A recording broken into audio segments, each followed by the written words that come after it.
Hello students, welcome to Gyanam institute Amritsar. So ਜਿੱਦਾਂ ਕਿ ਸਾਨੂੰ ਪਤਾ ਕਿ ਪੰਜਾਬ ਜੋ PSSB ਬੋਰਡ ਹੈ ਉਹ ਬਹੁਤ ਸਾਰੀਆਂ ਵੈਕੈਂਸੀਜ਼ ਨਿਕਾਲ ਰਿਹਾ ਵਾ। ਜਿਹ 'ਚ ਆਪਾਂ ਦੇਖਿਆ ਕਿ ਨੈਬ ਤਹਿਸੀਲਦਾਰ ਦੀਆਂ ਵੈਕੈਂਸੀਜ਼ ਨਿਕਲੀਆਂ ਵਾ, ਬੈਕਲੌਗ ਵੈਕੈਂਸੀਜ਼, ਆਡਿਟ ਆਫਿਸਰ ਦੀਆਂ, ਸੀਨੀਅਰ ਅਸਿਸਟੈਂਟ ਦੀਆਂ। ਸੋ ਅੱਗੇ ਵੀ ਜੋ ਵੈਕੈਂਸੀਜ਼ ਹੈ, ਜਿੱਦਾਂ ਕਿ ਸਾਨੂੰ ਪਤਾ ਪਟਵਾਰੀ ਦੀ ਵੈਕੈਂਸੀਜ਼ ਜੋ ਕਿ ਹੈ ਵਿਦਿਨ 1 ਮੰਥ ਜੋ ਹੈ ਉਹ ਆਊਟ ਹੋ ਜਾਊਗੀਆਂ, ਜੋ ਕਿ 1100 ਅਪਰੋਕਸੀਮੇਟਲੀ ਰਹੂੰਗੀਆਂ। ਸੀਨੀਅਰ ਅਸਿਸਟੈਂਟ ਦੀਆਂ 100 ਤੋਂ 150 ਵੈਕੈਂਸੀਜ਼ ਜੋ ਹੈ ਉਹ ਐਡ ਹੋਣ ਵਾਲੀਆਂ ਵਾ। ਐਕਸਾਈਜ਼ ਇੰਸਪੈਕਟਰ ਦੀਆਂ ਵੈਕੈਂਸੀਜ਼ ਜਿਹੜੀਆਂ ਵਾ 300 ਦੇ ਆਸ-ਪਾਸ ਉਹ ਪੈਂਡਿੰਗ ਹੈ, ਜੋ ਕਿ ਐਡ ਹੋਣੀਆਂ ਵਾ, ਜੋ ਕਿ ਸੈਂਕਸ਼ਨ ਹੋ ਚੁੱਕੀਆਂ ਵਾ। ਸੋ ਹੋਰ ਵੀ ਬਹੁਤ ਸਾਰੇ ਐਗਜ਼ਾਮ ਹੈ ਜੋ ਅੱਜ ਤੋਂ ਨੈਕਸਟ ਈਅਰ 1 ਸਾਲ ਤੱਕ ਆਉਂਗੇ, ਕਿਉਂਕਿ ਇਲੈਕਸ਼ਨ ਜੋ ਹੈ ਉਹ ਸਾਨੂੰ ਪਤਾ ਕਿ 27 ਦੀ ਸਟਾਰਟਿੰਗ ਦੇ ਵਿੱਚ ਹੋ ਜਾਣੇ ਆ। ਸੋ ਜਿਹੜਾ ਵੀ ਕੰਮ ਹੈ ਉਹ 26 ਦੀ ਮਿਡ ਤੱਕ ਜਾਂ ਫਿਰ ਸਤੰਬਰ ਅਕਤੂਬਰ ਤੱਕ ਖਤਮ ਹੋਊਗਾ। ਠੀਕ ਹੈ। ਸੋ ਇਹਨੂੰ ਦੇਖਦੇ ਹੋਏ, ਬਹੁਤ ਸਾਰੀ ਵੈਕੈਂਸੀਜ਼ ਨੂੰ ਦੇਖਦੇ ਹੋਏ ਅਸੀਂ ਸਟਾਰਟ ਕਰ ਰਹੇ ਹਾਂ PSSB ਦੀ ਸਕਸੈਸ ਸੀਰੀਜ਼, ਜੋ ਕਿ ਮੈਥਸ ਦੇ ਪੁਆਇੰਟ ਆਫ ਵਿਊ ਦੇ ਨਾਲ ਅਸੀਂ ਦੇਖਾਂਗੇ। ਜਿਹਦੇ ਵਿੱਚ ਡੇਲੀ ਮੈਂ ਇੰਪੋਰਟੈਂਟ PYQs ਕਰਵਾਊਂਗਾ, ਜੋ ਕਿ ਲਾਸਟ ਕੁਛ ਈਅਰਸ ਦੇ ਵਿੱਚ ਕੁਐਸਚਨਸ ਆਏ ਹੋਏ ਆ ਕਿ PSSB ਕਿਸ ਤਰ੍ਹਾਂ ਦੇ ਕੁਐਸਚਨਸ ਜੋ ਹੈ ਡਿਫਰੈਂਟ ਸਾਡੇ ਕੋਲ ਜੋ ਟੌਪਿਕਸ ਰਹਿੰਦੇ ਆ ਉਹਦੇ ਵਿੱਚੋਂ ਪੁੱਛਦਾ ਵਾ। ਠੀਕ ਹੈ। ਸੋ ਜ਼ਿਆਦਾ ਟਾਈਮ ਨਾ ਵੇਸਟ ਕਰਦੇ ਹੋਏ ਅਸੀਂ ਸਟਾਰਟ ਕਰਦੇ ਹਾਂ ਫਸਟ ਕੁਐਸਚਨ ਤੋਂ। ਸੋ ਫਸਟ ਕੁਐਸਚਨ ਹੈ ਸਾਡੇ ਕੋਲ ਰੇਸ਼ੋ ਦਾ। ਉਹ ਕਹਿ ਰਿਹਾ ਕਿ ਸਮ 4240 ਇੱਕ 4240 ਰੁਪਏ ਜੋ ਕਿ ਡਿਵਾਈਡ ਕਰਨੇ ਆ ਆਪਾਂ 3% ਦੇ ਵਿੱਚ AB ਤੇ BC ਦੇ, ਮਤਲਬ ABC ਦੇ ਵਿੱਚ। ਠੀਕ ਹੈ। ਸੋ ਉਹਨੇ ਮੈਨੂੰ ਰੇਸ਼ੋ ਜਿਹੜੀ ਹੈ ਉਹ A:B ਤੇ B:C ਦਿੱਤੀ ਹੋਈ ਹੈ, ਤੇ ਮੈਨੂੰ ਪੁੱਛਿਆ ਕਿ A ਦਾ ਸ਼ੇਅਰ ਕੀ ਹੋਊਗਾ 4240 ਦੇ ਵਿੱਚ। ਸੋ A ਤੇ B ਦੀ ਜੋ ਰੇਸ਼ੋ ਹੈ ਸਾਡੇ ਕੋਲ ਉਹ ਹੈ 7:6 ਤੇ B ਤੇ C ਦੀ ਜੋ ਰੇਸ਼ੋ ਹੈ ਸਾਡੇ ਕੋਲ 9:7। ਹੁਣ ਇਹਨੂੰ A:B:C ਲਿਖਣ ਦੇ ਬਹੁਤ ਸਾਰੇ ਤਰੀਕੇ ਹੁੰਦੇ ਆ। ਸੋ ਇੱਕ ਸਿੰਪਲ ਤਰੀਕਾ ਦੱਸ ਦਿੰਦਾ ਕਿ A ਲਿਖਣਾ ਹੈ ਤਾਂ ਪਹਿਲੇ ਲੈਫਟ ਵਾਲੇ ਦੋਨੋਂ ਨੰਬਰ ਨੂੰ ਮਲਟੀਪਲਾਈ ਕਰ ਲਓ, 9 7 63। C ਲਿਖਣਾ ਹੈ ਜੋ ਲਾਸਟ ਵਾਲਾ, ਤਾਂ ਇਧਰ ਵਾਲੇ ਨੰਬਰਸ ਨੂੰ ਮਲਟੀਪਲਾਈ ਕਰ ਦਿਓ, 6 7 42। ਤੇ ਅਗਰ B ਦੀ ਵੈਲਿਊ ਲਿਖਣੀ ਹੈ ਤਾਂ ਇਹਨੂੰ ਕ੍ਰਾਸ ਕਰ ਦਿਓ, 9 6 54। ਹੁਣ ਜਦੋਂ ਮੈਂ ਤਿੰਨੋਂ ਨੰਬਰਸ ਲਿਖੇ ਤੇ ਜਿਹੜੇ ਦੋ ਨੰਬਰਸ ਨੂੰ ਮਲਟੀਪਲਾਈ ਕੀਤਾ, ਅਸੀਂ ਧਿਆਨ ਦਈਏ ਤੇ ਸਾਰਿਆਂ ਦੇ ਵਿੱਚ ਨਾ 3 ਜਿਹੜਾ ਵਾ ਇੱਕ ਕਾਮਨ ਫੈਕਟਰ ਰਿਹਾ। ਜਿੱਦਾਂ ਕਿ 9 × 7 9 × 6 ਕੀਤਾ ਸੀਗਾ ਤਾਂ 9 ਤਾਂ ਹੈ, 3 ਵੀ ਹੈ, ਤੇ 6 × 7 ਦੇ ਵਿੱਚ 6 ਕੋ ਇੱਕ 3 ਹੈ। ਸੋ ਇਹਦਾ ਮਤਲਬ ਕੀ ਹੈ, ਫਾਈਨਲ ਰੇਸ਼ੋ ਨਹੀਂ ਹੈ, ਇਹਦੀ ਕਟਿੰਗ ਹੋ ਸਕਦੀ ਹੈ 3 ਦੇ ਟੇਬਲ ਦੇ ਵਿੱਚ। ਇੱਥੇ ਮੇਰੇ ਕੋਲ ਆ ਜਾਊਗਾ 21, ਇੱਥੇ ਆ ਜਾਊਗਾ 18, ਇੱਥੇ ਆ ਜਾਊਗਾ ਮੇਰੇ ਕੋਲ 40। ਹੁਣ ਉਹਨੇ ਮੈਨੂੰ ਪੁੱਛਿਆ ਕਿ A ਦਾ ਸ਼ੇਅਰ ਦੱਸੋ ਕਿੰਨਾ। A ਦਾ ਸ਼ੇਅਰ ਕਿੰਨਾ ਵਾ 21, ਟੋਟਲ ਕਿੰਨਾ ਸ਼ੇਅਰ ਹੈ ਇਹਨਾਂ ਨੂੰ ਪਲੱਸ ਕਰ ਲਓ, 20 ਤੇ 40, ਤੇ ਇੱਥੇ ਮੇਰੇ ਕੋਲ ਆ ਗਿਆ 53। ਹੁਣ ਟੋਟਲ ਜਿੰਨੇ ਵੀ ਪੈਸੇ ਡਿਵਾਈਡ ਕਰਨੇ ਉਹਦੇ 53 ਪਾਰਟਸ, 53 ਹਿੱਸੇ ਕਰਨੇ, 21 ਹਿੱਸੇ A ਦੇ ਹੈ। ਸੋ ਡਿਵਾਈਡ ਕੀ ਕਰਨਾ, ਆਪਾਂ ਕਿਹੜੇ ਪੈਸੇ ਨੂੰ ਡਿਵਾਈਡ ਕਰਨਾ, 4042 ਨੂੰ। ਹੁਣ ਅਗਰ ਮੈਂ ਧਿਆਨ ਨਾਲ ਦੇਖਾਂ, ਅਗਰ 50 ਕੰਸੀਡਰ ਕਰੀਏ ਤਾਂ 50 ਨੂੰ 8 ਦੇ ਟੇਬਲ ਦੇ ਵਿੱਚ 400 ਆਉਂਦਾ ਸਾਡੇ ਕੋਲ। ਠੀਕ ਹੈ। ਤੇ 3 ਦੇ 8 ਦੇ ਟੇਬਲ 'ਚ ਕੀ ਆਉਂਦਾ, 24। ਸੋ ਦਾ ਮਤਲਬ 53 ਕਿੱਥੇ ਕੱਟ ਹੋਊਗਾ, 8 ਦੇ ਟੇਬਲ ਦੇ ਵਿੱਚ। ਇੱਥੇ ਆ ਗਿਆ 80। ਸੋ 8 1 8, 8 2 16, ਇੱਕ 0 ਜੋ ਹੈ 80 ਕੋ ਹੈ। ਸੋ ਸਾਡਾ A ਦਾ ਸ਼ੇਅਰ ਜੋ ਹੈ ਉਹ ਕਿੰਨਾ ਵਾ, 1680 ਰੁਪਏ, 1680 ਰੁਪੀਸ। ਠੀਕ ਹੈ ਜੀ। ਰੇਸ਼ੋ ਦਾ ਬੜਾ ਇੰਪੋਰਟੈਂਟ ਕੁਐਸਚਨ ਹੈ, ਬਾਰ ਐਗਜ਼ਾਮਸ ਦੇ ਵਿੱਚ ਪੁੱਛਿਆ ਜਾਂਦਾ ਵਾ। ਠੀਕ ਹੈ ਜੀ। ਚਲੋ ਨੈਕਸਟ ਕੁਐਸਚਨ ਹੈ ਮੈਂਸੂਰੇਸ਼ਨ ਤੋਂ।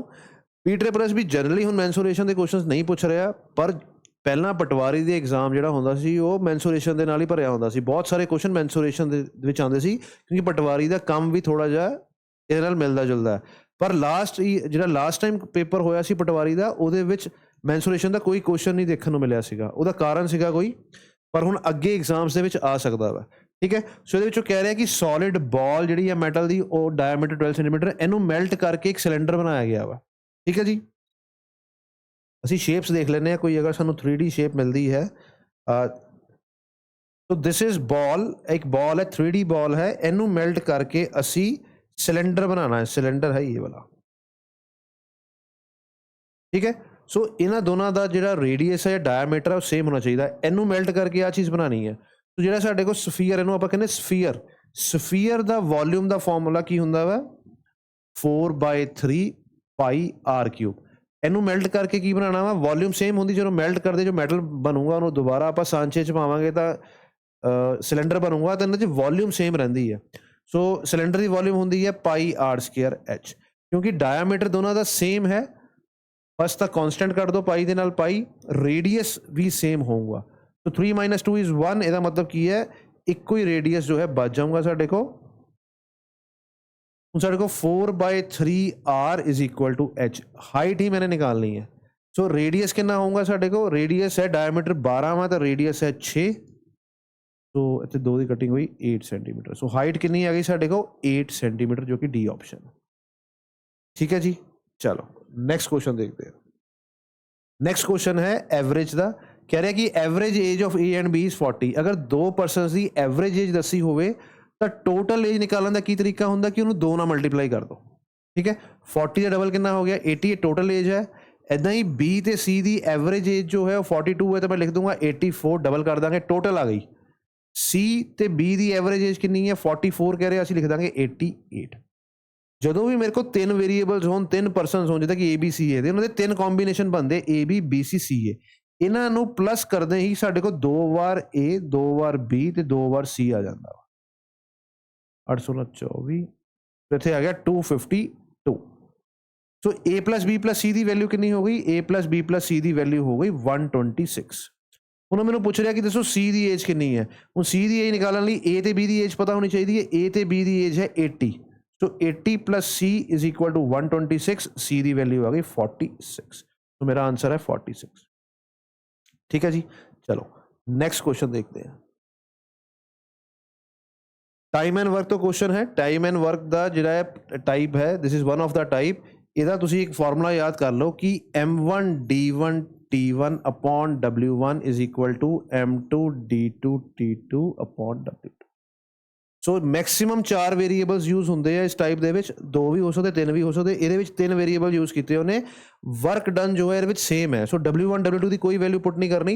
वो कह रहे 38%, तो M1 यह होंगे man women boy girl labour soldier, सारे की वैल्यू कॉरसपॉन्डिंग वैल्यू उत्थे पुट करते हैं। वो कह रहा कि 38% 14 डेज 14 दिनों के रोज़ के 5 घंटे लगा के किसी काम को खत्म करते हैं।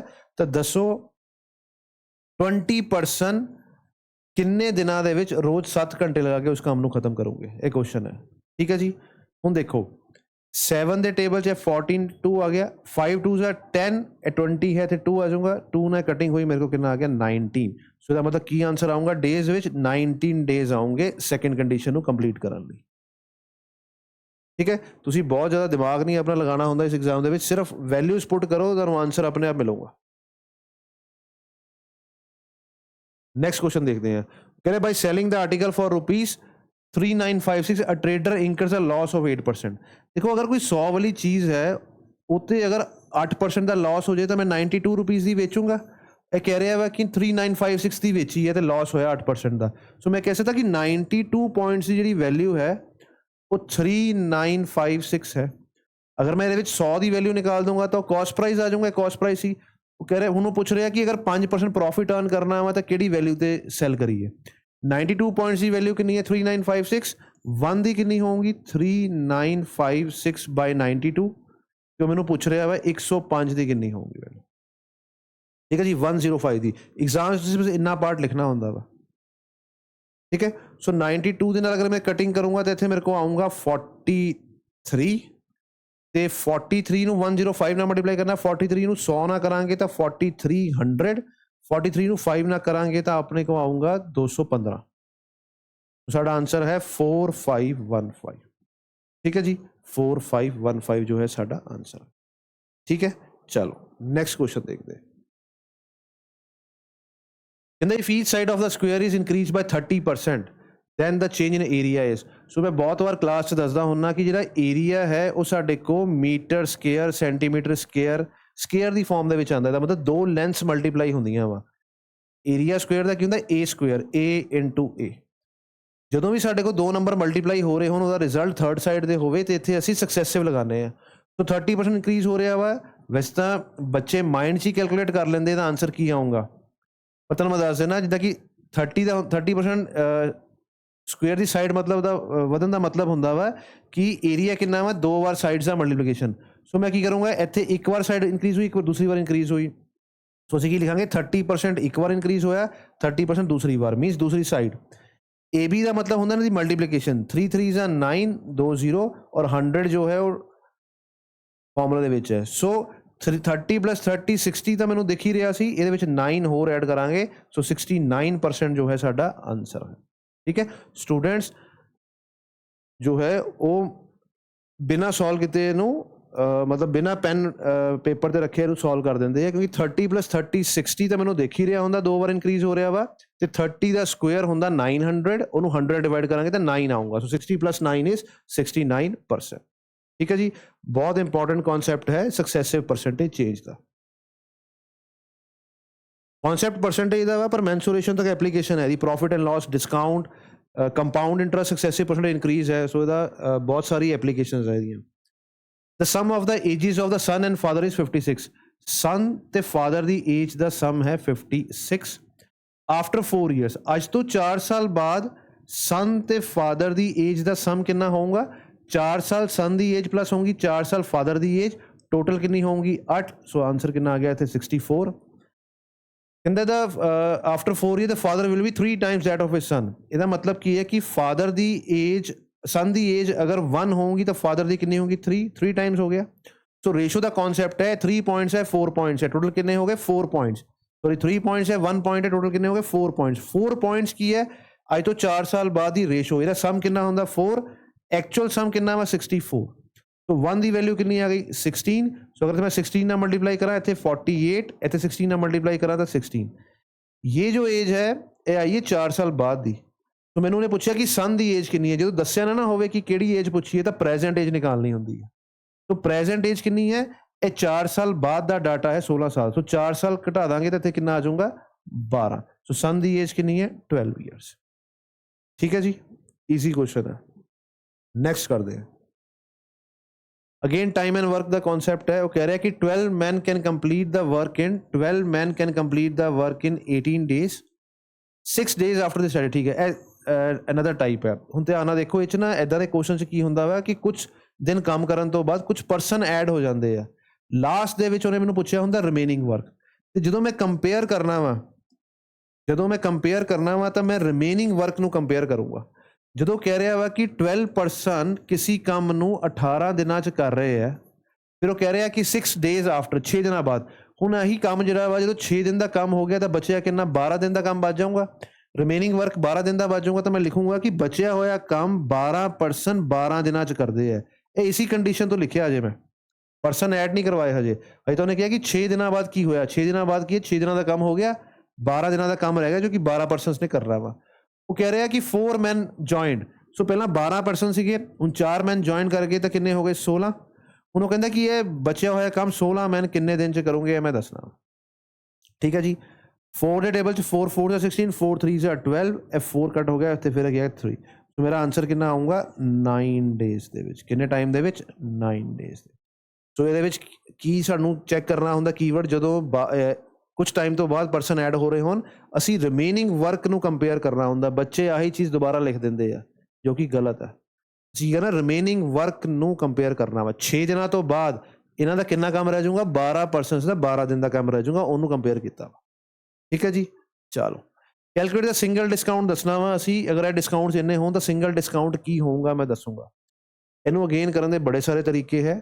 ਸਭ ਤੋਂ ਸਿੰਪਲ ਕੈਲਕੂਲੇਸ਼ਨ ਵਾਲਾ ਮੈਥਡ ਦੇਖ ਲੈਂਦੇ ਕਿ 100 ਰੁਪਏ ਦੀ ਚੀਜ਼ ਦੇ ਉੱਤੇ ਅਗਰ 20% ਦਾ ਡਿਸਕਾਊਂਟ ਹੋਊਗਾ ਤਾਂ 20 ਰੁਪਏ ਡਿਸਕਾਊਂਟ ਹੋ ਗਿਆ, ਬਚਿਆ ਕਿੰਨਾ? 80। 80 ਦੇ ਉੱਤੇ 10% ਦਾ ਡਿਸਕਾਊਂਟ ਕਰਾਂਗੇ ਤਾਂ 8 ਰੁਪਏ ਡਿਸਕਾਊਂਟ ਹੋਊਗਾ, ਬਚਿਆ ਕਿੰਨਾ? 72। ਹੁਣ ਇਹਦੇ ਤੇ 5% ਦਾ ਡਿਸਕਾਊਂਟ ਕਰਨਾ ਵਾ। 72 ਦਾ 10% ਹੁੰਦਾ ਵਾ 7.2 ਤੇ 5% ਕਿੰਨਾ ਹੁੰਦਾ? 3.6। ਤੇ ਚੋਂ ਮੈਂ 3.6 ਮਾਈਨਸ ਕਰੂੰਗਾ ਤਾਂ ਮੇਰੇ ਕੋਲ ਆਊਗਾ 68.4। 100 ਰੁਪਏ ਵਾਲੀ ਚੀਜ਼ 68.4 ਰੁਪਏ ਦੀ ਵਿਕ ਰਹੀ ਹੈ ਤੇ ਸਾਡਾ ਕਿੰਨਾ ਡਿਸਕਾਊਂਟ ਹੈ? ਡਿਸਕਾਊਂਟ ਹੈ 100 ਚੋਂ ਇਹਨੂੰ ਮਾਈਨਸ ਕਰਾਂਗੇ ਤਾਂ ਮੇਰੇ ਕੋਲ ਆਊਗਾ 31.6% ਦਾ ਡਿਸਕਾਊਂਟ ਹੈ। ਠੀਕ ਹੈ, 10 ਚੋਂ 4 ਜਾਓਗੇ ਤਾਂ 0.6 ਆਊਗਾ ਸਾਡੇ ਕੋਲ। ਠੀਕ ਹੈ ਜੀ, ਅਗੇਨ ਈਜ਼ੀ ਕੁਐਸਚਨ ਹੈ ਡਿਸਕਾਊਂਟ ਵਾਲਾ। ਇਹਨੂੰ ਕਰਨ ਦੇ ਬਹੁਤ ਸਾਰੇ ਤਰੀਕੇ ਹੁੰਦੇ ਆ। ਠੀਕ ਹੈ ਜੀ, the difference between the compound interest and simple interest. ਜਦੋਂ 2 ਸਾਲ ਦੇ CI ਤੇ SI ਦਾ ਡਿਫਰੈਂਸ ਆ ਜਾਏ ਤੇ ਉਹ ਡਿਫਰੈਂਸ ਦਾ ਬੜਾ ਈਜ਼ੀ ਜਿਹਾ ਫਾਰਮੂਲਾ ਹੁੰਦਾ ਵਾ PR² ਦਾ ਸਕੁਅਰ। PR² ਦਾ ਸਕੁਅਰ। ਡਿਫਰੈਂਸ ਉਹ ਕਹਿ ਰਿਹਾ ਵਾ ਸਿੰਪਲ ਕੰਪਾਊਂਡ ਇੰਟਰਸਟ 2 ਸਾਲ ਦਾ ਉਹ ਹੈ 1.5 ਰੁਪਏ। ਪ੍ਰਿੰਸੀਪਲ ਦੱਸਣਾ ਵਾ ਕਿੰਨਾ ਵਾ? ਰੇਟ ਆਫ ਇੰਟਰਸਟ ਹੈ 5%। 5 × 5/100 × 100। ਠੀਕ ਹੈ ਜੀ, ਸੋ ਅਗਰ ਮੈਂ ਇਹਦੀ ਕਟਿੰਗ ਇੱਦਾਂ ਕਰਾਂ ਤਾਂ ਇੱਥੇ ਕਿੰਨਾ ਆ ਗਿਆ? 20। ਇੱਥੇ ਕਿੰਨਾ ਆ ਗਿਆ? 20 ਦਾ ਸਕੁਅਰ ਹੁੰਦਾ 400। 1.5 × 400। ਸੋ ਮੈਂ 4 ਨਾਲ ਮਲਟੀਪਲਾਈ ਕਰੂੰਗਾ, ਕਿਸੇ ਨੰਬਰ ਨੂੰ 4 ਨਾਲ ਮਲਟੀਪਲਾਈ ਕਰਨਾ ਹੋਵੇ ਉਹਨੂੰ ਸਕਸੈਸਿਵਲੀ 2 ਵਾਰ ਡਬਲ ਕਰ ਦਿਓ। 1.5 ਦਾ ਡਬਲ ਕਿੰਨਾ ਹੁੰਦਾ ਵਾ 3, 3 ਦਾ ਡਬਲ ਕਿੰਨਾ ਹੁੰਦਾ 6, ਸੋ ਇੱਥੇ ਮੇਰੇ ਕੋਲ ਆ ਜਾਊਗਾ 600। ਜਾਂ ਮੈਂ ਇਦਾਂ ਵੀ ਕਹਿ ਸਕਦਾ ਕਿ 400 ਦਾ 1.5 ਗੁਣਾ, 1.5 ਦਾ 1.5 ਗੁਣਾ, 400 ਦਾ 1 ਗੁਣਾ ਕਿੰਨਾ ਹੋਊਗਾ 400 ਤੇ ਅੱਧਾ ਕਿੰਨਾ ਹੋਊਗਾ 200, ਇਹ 1.5 ਗੁਣਾ ਹੋ ਗਿਆ ਕਿੰਨਾ 600। ਠੀਕ ਹੈ ਜੀ, ਚਲੋ ਨੈਕਸਟ ਕੁਐਸਚਨ ਦੇਖਦੇ ਹਾਂ। एलसीएम दसना वा फ्रैक्शंस का, सो मेरे को फ्रैक्शंस है 2/3, 3/5, 4/7 एंड 9/13। ਜਦੋਂ ਵੀ एलसीएम निकालना होवे तो LCM of numerator upon HCF of denominator. ठीक है, फ्रैक्शन फॉर्म च की है कि ऊपर वाले नंबरों का आप एलसीएम ले लांगे, नीचे वाले नंबरों का एचसीएफ ले लांगे। ठीक है, एक एचसीएफ वाला क्वेश्चन भी आऊँगा आगे जाके, ਉਹਦੇ ਵਿੱਚ ਆਪਾਂ रिवर्स करांगे। तो 2, 3, 4, 9 का एलसीएम की होगा, देखो 4 इतने अगर काउंट करांगे तो 2 नहीं काउंट करांगे, 9 काउंट करांगे तो 3 नहीं काउंट करांगे, सो मेरे को एलसीएम आ गया 36। एचसीएफ ਹੁੰਦਾ ਵਾ ਕਿ ਨੀਚੇ ਵਾਲੇ ਨੰਬਰਾਂ ਨੂੰ ਕਿਹੜੇ ਨੰਬਰ ਨਾਲ ਡਿਵਾਈਡ ਕਰ ਸਕਦੇ ਆਪਾਂ, ਵੱਡੇ ਤੋਂ ਵੱਡਾ ਕਿਹੜਾ ਫੈਕਟਰ ਹੈ ਇਹਨਾਂ ਦਾ, ਕਿਉਂਕਿ 13 ਵੀ ਪ੍ਰਾਈਮ ਨੰਬਰ ਹੈ, 7 ਵੀ ਪ੍ਰਾਈਮ ਨੰਬਰ ਹੈ, 5 ਵੀ ਪ੍ਰਾਈਮ ਨੰਬਰ ਹੈ, 3 ਵੀ ਪ੍ਰਾਈਮ ਨੰਬਰ ਹੈ, ਇਹ ਸਾਰੇ ਇੱਕੋ ਹੀ ਨੰਬਰ ਨਾਲ ਡਿਵਾਈਡ ਹੋ ਸਕਦੇ ਜਿਹੜਾ ਕੀ ਹੈਗਾ ਵਾ 1। ਸੋ ਇਸ LCM of these fractions will be 36। ठीक है जी, चलो नेक्स्ट क्वेश्चन करते हैं। The product of 3 integer x, y, z is 192। वो कहता है कि x into Y into Z, इसका जो प्रोडक्ट है वो है 192। z की वैल्यू जो है वो है 4, तो मैं लिख सकता हूँ कि एक्स वाई की वैल्यू कितनी होगी 192/4, 48। P is equal to the average of P जो है वो क्या है x प्लस वाई की एवरेज है, एवरेज मीन 2 से डिवाइड कर देंगे। What is the minimum possible value, P की मिनिमम पॉसिबल वैल्यू क्या हो सकती है, मतलब क्या है कि x और y की एवरेज मिनिमम कितनी हो सकती है, जबकि x और y का जो मल्टीप्लिकेशन है वो 48 है। ध्यान से देखना, x y का मल्टीप्लिकेशन क्या है 48। अब 48 कैसे आ सकता है, देखो मेरे को ना इसको मेरे को ये बताना है कि x plus Y 48 x plus Y कैसे आ सकता है। देखो एक्स वाई 48 कब कब आ सकता है, जब x 48 है और y 1 है तब भी 48 आएगा, जब ये 24 इंटू 2 है तब ये 48 आएगा। अगर मैं यहाँ 3 लिखूंगा तो यहाँ क्या आ जाएगा 16, तब भी ये 48 आएगा। अगर मैं यहाँ 4 लिख दूं तो यहाँ पे क्या आएगा, तब भी ये 48 आएगा। 5 के टेबल में नहीं आएगा, 6 में आएगा। सो अगर मैं यहाँ पे 6 लिख दूंगा तो यहाँ 8 आएगा। सो ये इतने पॉसिबिलिटीज बन सकती हैं, क्योंकि वो मेरे को बोल रहा है कि मेरे को P की मिनिमम पॉसिबल वैल्यू चाहिए, इसका मतलब x प्लस वाई की भी मिनिमम वैल्यू चाहिए मेरे को। x प्लस वाई, देखो ये x है और ये y है। अब x प्लस वाई क्या करूंगा, 48 प्लस 1 इज यहाँ 49 आएगा, 24 प्लस 2 इज 26 आएगा, 16 प्लस 3 इज 19 आएगा, 12 प्लस 4 इज 16 आएगा, 8 प्लस 6 इज 14। तो सबसे कम किस में सम आ रहा है, 8 और 6 के अंदर। अगर ये मैं x और y को 8 और 6 मान लूं तो 8 और 6 14, 8 6 का 48 आ रहा है। तो P की वैल्यू होगी 8 प्लस 6/2, ये मिनिमम वैल्यू होगी 14/2 इज इक्वल टू 7। 7 वैल्यू जो है वो क्या होगी, मिनिमम वैल्यू होगी। मैक्सिमम पूछता तो मैं 48 प्लस 1 49 लिखता, 24.5 मिनिमम मैक्सिमम हो जाती। ठीक है जी, चलो नेक्स्ट क्वेश्चन देखते हैं। 20 litres of the mixture contains milk and water in the ratio 5:8। देखो मिल्क और वाटर की जो रेशो है वो है 5:3। टोटल कितना 20 लीटर्स है। तो अगर मैं देखूं ये टोटल पॉइंट्स कितने हैं, 8 पॉइंट्स है जो कि 20 लीटर्स के बराबर है। तो 1 पॉइंट की वैल्यू कितनी है, 2.5 लीटर आएगा। ठीक है, 2.5 गुना। तो अगर मैं इसको 2.5 से मल्टीप्लाई करूंगा तो यहाँ आ जाएगा 12.5 लीटर। इसको 2.5 से करूंगा तो क्या आएगा 7.5 लीटर। टोटल कितना हो गया 20 लीटर्स हो गया। ठीक है, 20 लीटर्स ने दिया था, उसमें से मिल्क कितना है, वाटर इतना है। अब वो कह रहा है कि 4 litre of the mixture is replaced by 4 litre of the milk.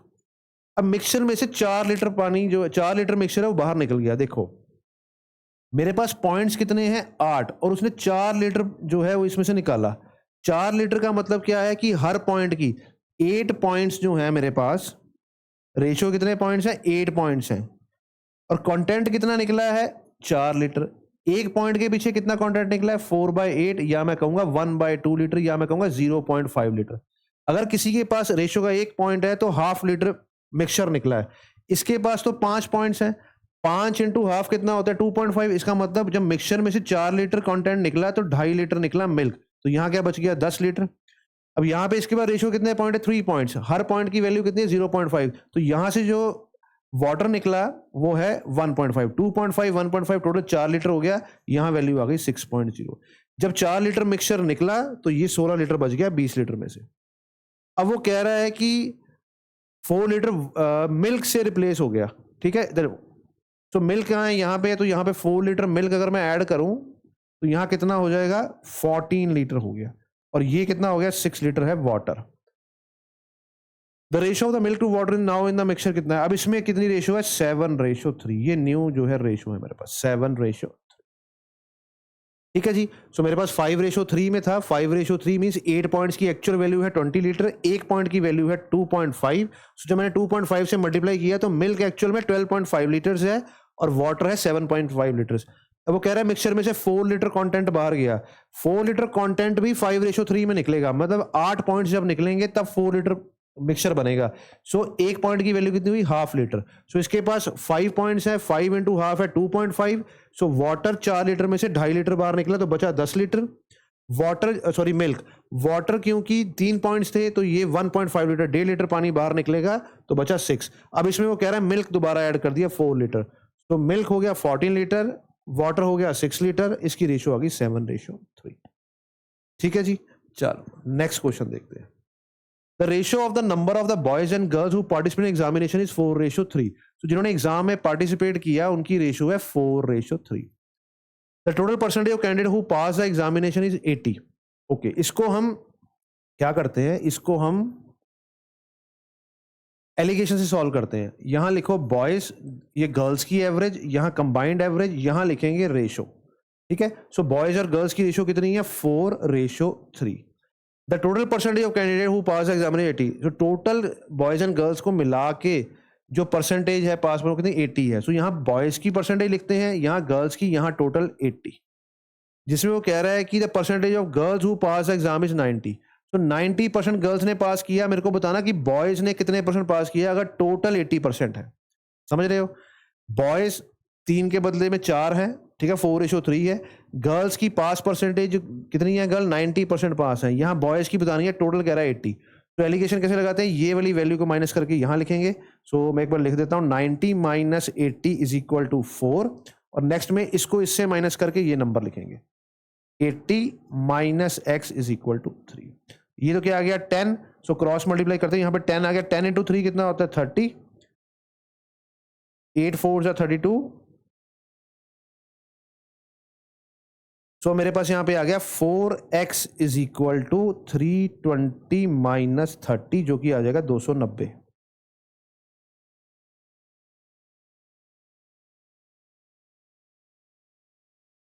अब मेरे को बताना क्या था, percentage of boys who pass the exam is. तो अगेन मेरे को किसकी वैल्यू निकालनी है, x की वैल्यू निकालनी है। x की वैल्यू होगी 290/4। 4 के 7 के टेबल पे आता है 28, तो 7 वाला एक ही ऑप्शन है, ये टिक करेंगे बस, आगे सॉल्व नहीं करेंगे। ठीक है जी। चलो नेक्स्ट क्वेश्चन देखते हैं। A and B entered into the partnership investing 16,000 और 12,000। सो ये देख लेते हैं एक बार। A पर्सन है, उसके बाद B पर्सन आएगा, B पर्सन है, फिर C आएगा। वो कह रहा है कि A ने पार्टनरशिप स्टार्ट करी 16,000 से, B ने स्टार्ट करी 12,000 से। आफ्टर 3 मंथ्स, 3 मंथ्स का मतलब क्या कि ये 16,000 3 महीने इन्वेस्टेड रहा। A withdraw 5,000। सो अगर A ने विड्रॉ कर लिए 5,000, कितने बचे 11,000, एंड बी ने इन्वेस्ट कर दिए। सो इसका मतलब 3 महीने 12,000 इन्वेस्टेड रहा, उसके बाद 5,000 और इन्वेस्ट हुआ तो कितने हो गए 17,000।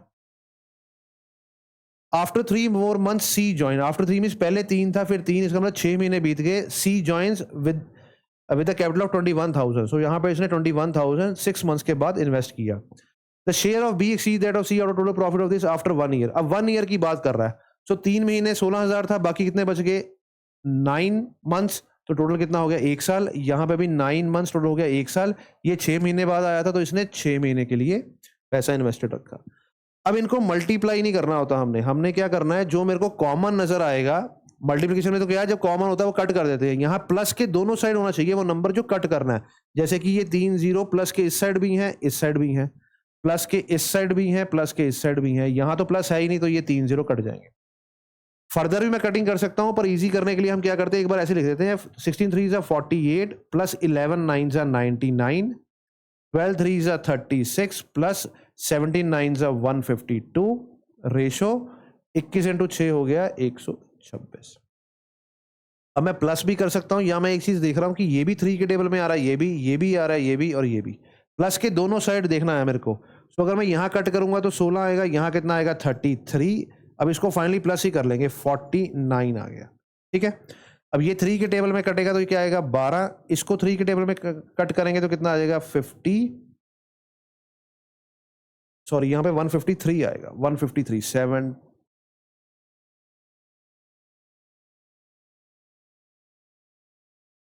ठीक है।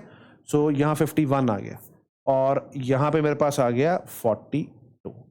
अब ये आ गया 63 और ये आ गया 42। लास्ट मेरे पास ये रेशो बची इन्वेस्टिंग की। अब ये फर्दर 7 के टेबल में कट हो रहा है, 7 7 जा 49, 7 9 जा 63, 7 6 जा 42। अब ये है ए और बी और सी में प्रॉफिट कैसे बटेगा। देखो अब मैं जो ऊपर नंबर मल्टीप्लाई किए थे, एक चीज मैं बतानी भूल गया कि जो प्रॉफिट डिवाइड होता है ना, वो डिवाइड होता है इन्वेस्टमेंट इनटू टाइम के ऊपर, किसने कितने पैसे इन्वेस्ट किए फॉर कितने टाइम के लिए। तो ये था 16,000 रुपया 3 महीने के लिए, 11,000 9 महीने के लिए, ठीक है। ऐसे ही प्रॉफिट की रेशो निकल के आई। सो प्रॉफिट जो है हमारे पास है कितना 26,400। वो पूछ रहा है कि बी का शेयर सी से कितना ज्यादा होगा। अब यहां पे देखो बी का शेयर सी से कितना ज्यादा है, 3 ज्यादा है, और टोटल शेयर कितना है, क्योंकि मेरे पास जो वैल्यू दे रखी है उसने वो कितनी है, वो है 26,400, जो कि टोटल मिला के प्रॉफिट है। सो अगर मैं टोटल प्लस करूं 9 6 15, 15 और 7 कितना होता है 22। अब ये 22 के टेबल में कट करेंगे, 1 जा 22, फिर 22 आ गया, सॉरी फिर 44 आ गया, 2 जा और यहाँ पे कितना आ गया 0। सो मेरे पास 1200 आ गया, 1200 को 3 से मल्टीप्लाई करेंगे तो क्या आ गया 3600। तो बी का शेयर सी से कितना ज्यादा है, 3600 ज्यादा है। ठीक है जी, चलो नेक्स्ट क्वेश्चन देखते हैं। The average salary of 35 workers, again इसमें मैं क्या करूंगा, एलिगेशन लगाऊंगा। वो कह रहा है कि 35 वर्कर्स की जो एवरेज है वो है 1800। ठीक है, जब भी दो कैटेगरीज में क्वेश्चन बढ़ जाता है हम एलिगेशन लगा देते हैं। कहते हैं when the salary of the manager is also included. अब मैनेजर तो एक है, जब मैनेजर की सैलरी इंक्लूड करी तो वो कह रहा है कि एवरेज इंक्रीज करके 125 से, इसका मतलब कंबाइंड एवरेज हो गई 125 रुपए बढ़ गए, इसमें 125 बढ़ाएंगे तो कितना हो गया 1925। वो पूछ रहा है मैनेजर की सैलरी कितनी है। ठीक है, ये है वर्कर्स की, ये मैनेजर की जो कि निकालनी है, ये कंबाइंड है। वो कह रहा है 125 बढ़ गई, 125 बढ़ गई 1925 हो गई। तो मैं इसको इसमें से माइनस करूंगा तो मेरे पास ये वैल्यू आएगी x minus 1925 is equal to 35। अब मैं इसको इसमें से माइनस करूंगा तो 1 आएगा, तो मैं यहां पे लिखूंगा नहीं, 1925 माइनस 1800 होता है 125। ठीक है, अब x की वैल्यू क्या होगी, x की वैल्यू होगी 35 इंटू 125 प्लस ये वैल्यू प्लस कर देंगे 1925। ठीक है जी, अब इसको सॉल्व करना है आपने।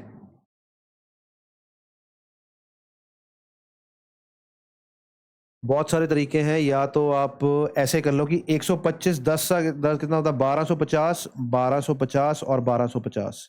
ये क्या हुआ, 125 को 30 से किया, अब 5 से करूंगा तो क्या आएगा 625।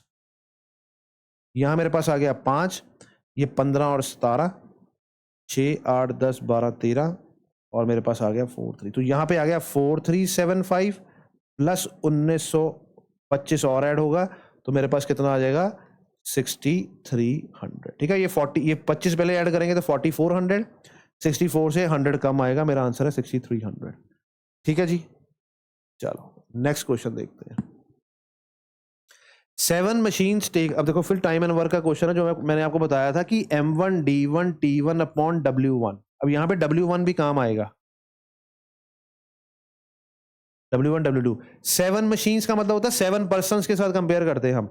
7 मशीन्स, 7 मिनट्स का मतलब time into 7 make 7 identical toys. अब आइडेंटिकल टॉयज को मैं कहां रखूंगा, ये वर्क डन है, वर्क डन करने के बाद 7 आइडेंटिकल टॉयज बने at the same rate how many minutes. इसका मतलब मेरे को टाइम पूछ रहा है, would it take for 100 machines, 100 machines means machines का मतलब होता है person, 100 machines to make 100 toys. 100 toys की वैल्यू क्या आ गई यहाँ पे, अब ये 100 से 100 कट गया, 7 से 7 कट गया, मेरा आंसर क्या आ गया, 7 आ गया। तभी मैं आपको कह रहा हूँ कि आपने इसमें अपना दिमाग नहीं लगाना होता, सीधा ही फॉर्मूले में पुट करो, आपके पास आंसर आ जाएगा। ठीक है जी, चलो नेक्स्ट क्वेश्चन देखते हैं। If the compound interest on a sum for 2 years is this, compound interest कितना है 12.5% 2 साल के लिए, उसकी वैल्यू दे रखी है। अब ध्यान से देखना, 12.5 होता है बेसिकली मेरे पास 1/8 की 8 रुपए के ऊपर 1 रुपया ब्याज, 8 रुपए के 8 के ऊपर अगर 1 का ब्याज है, टोटल कितने हो गए 9। सो मैं कह सकता हूँ कि इनिशियल अगर मेरे पास 8 रुपए थे तो वो 9 हो गए, सेकेंड टाइम भी 8 थे तो 9 हो गए, टोटल 8 8 64 रुपीज जो है वो 81 बन गए। ये प्रिंसिपल है और ये क्या है अमाउंट, पर उसने मेरे को क्या दे रखा है इंटरेस्ट। तो अगर मैं 81 में से 64 माइनस करूंगा तो मेरे पास कितना आएगा 17। इसका मतलब 17 रुपीज जो है वो ब्याज है, इंटरेस्ट है किसके ऊपर 64 रुपीज के ऊपर। अब इंटरेस्ट उसने कितना दिया हुआ है 510, 17 के 3 के टेबल में 51 आता है, तो यहां पे मल्टीप्लिकेशन फैक्टर क्या है 30 का, यहां पे मैं 30 से मल्टीप्लाई करूंगा तो कितना आ जाएगा 1920 रुपए। सो इसका मतलब क्या है कि प्रिंसिपल 1920 था और इंटरेस्ट कितना मिला 520। सो मेरे को प्रिंसिपल चाहिए था, प्रिंसिपल कितना आ गया 1920। अब वो कह रहा है कि with the same sum, sum का मतलब same principal same rate, same rate means 12.5%, same time का मतलब होता है कि 12.25%। सिंपल इंटरेस्ट में क्या होता है हर साल ब्याज सेम मिलता है। तो 25 इंटू 2 कितना हो गया, सॉरी 25 इंटू 2 कितना हो गया 12.5 इंटू 2 कितना हो गया 25%। तो इसमें 25% ब्याज मिलेगा, 25% का मतलब होता है इसका 1/4। सो मेरे से पूछ रहा है कि इंटरेस्ट कितना होगा, सिंपल इंटरेस्ट कितना होगा, सो इसका 4th पार्ट, 4 4 जा 16, यहां बच गया 32, 8 जा, सो मेरा आंसर आएगा 480 रुपए। ठीक है जी, चलो नेक्स्ट क्वेश्चन देखते हैं। अब जो एलसीएम वाला क्वेश्चन किया था उसमें एचसीएफ वाला क्वेश्चन आ गया, सो हम लिखते हैं 9/10, 12/25, 18/35 एंड 21/40। अब इसमें जब वो एचसीएफ पूछता है तो मेरे को एचसीएफ निकालना है न्यूमरेटर का और एलसीएम निकालना है डिनोमिनेटर का। ठीक है जी, अब देखो ऊपर वाला नंबर किससे कट हो रहा है 3 से कट हो रहा है, 3 से कट होते ही ऊपर क्या आ जाएगा, यहाँ पे यहाँ लिख लेते हैं 3 आ जाएगा, यहाँ आ जाएगा 4, यहाँ आ जाएगा 6, यहाँ आ जाएगा 7। अब ये नंबर तो नहीं किसी नंबर से कट रहे एक्सेप्ट फॉर द 1, सो इसका मतलब क्या है कि मेरा हाईएस्ट कॉमन फैक्टर जो है वो 3 आएगा। हाईएस्ट कॉमन फैक्टर क्या आएगा 3 आएगा। अब मेरे को निकालना है एलसीएम, अब इन नंबर्स का एलसीएम निकालना है। अब ध्यान से देखो, देखो 10 कैसे बनता है 2 इंटू 5 से, 25 कैसे बनता है 5 इंटू 5 से, 35 कैसे बनता है 5 इंटू 7 से, और रह गया 40, 40 कैसे बनता है 2 इंटू 2 इंटू 2 इंटू 5। अब होता क्या है, वैसे तो मैंने ऐसे लिख दिया, ये प्राइम फैक्टराइजेशन मेथड से मैं एलसीएम निकाल रहा हूँ, आपने देख के निकालना होता है। सो मेरे पास 2 नजर आ रहा है, 5 नजर आ रहा है और 7 नजर आ रहा है, प्राइम फैक्टर्स में यही आ रहा है। अब जिसके पास इसकी मैक्सिमम वैल्यू है वो लिख लो, जैसे यहाँ 2 की 3 पावर है तो 3 लिखेंगे, 5 की पावर 2 है तो यहाँ 2 लिख लेंगे, 7 की पावर 1 ही है। ये मेरा एलसीएम है, यहाँ आ गया 8 प्लस 25, सॉरी मल्टीप्लिकेशन 25 इंटू 7, ये है 200, 200 इंटू 7 कितना हो जाएगा 1400। तो हमारा एलसीएम कितना आ गया 1400। सो हमारा आंसर है 3/1400। ठीक है जी, चलो आज की क्लास का लास्ट क्वेश्चन करते हैं। इजी क्वेश्चन है, कह रहा है the price of the sugar increase by 20%।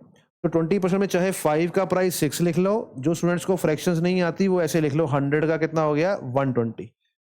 ठीक है जी, 100 वाली चीज 120 की होगी। वो कह रहा है कि अब ये प्राइस है तो कंजम्पशन, देखो मान लो मैं पेट्रोल डलवाने गया था, पहले 100 रुपए लीटर था, अब 120 रुपए लीटर आ रहा है।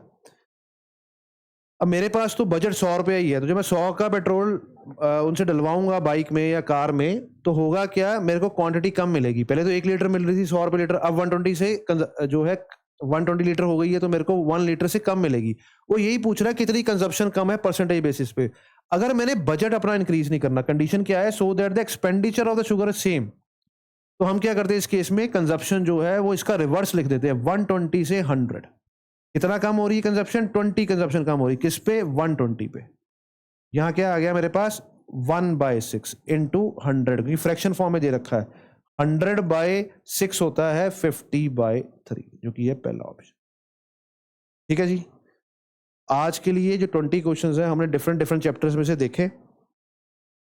तो नेक्स्ट वीडियो के लिए आप पहले भी अपना प्रिपेयर करके आ सकते हैं, ताकि आप रिवाइज कर सकें, क्योंकि रिवीजन सीरीज है एक तरह से। अगर आप ऑफलाइन मोड में कोचिंग लेना चाहते हैं तो आप विजिट कर सकते हैं ज्ञानम इंस्टीट्यूट अमृतसर, जो कि यूनिवर्सिटी के ऑपोजिट यूटी मार्केट में है। ठीक है, तो आप लाइक और शेयर जरूर करें अगर पहली बार आए हैं चैनल पे तो। ठीक है, थैंक यू।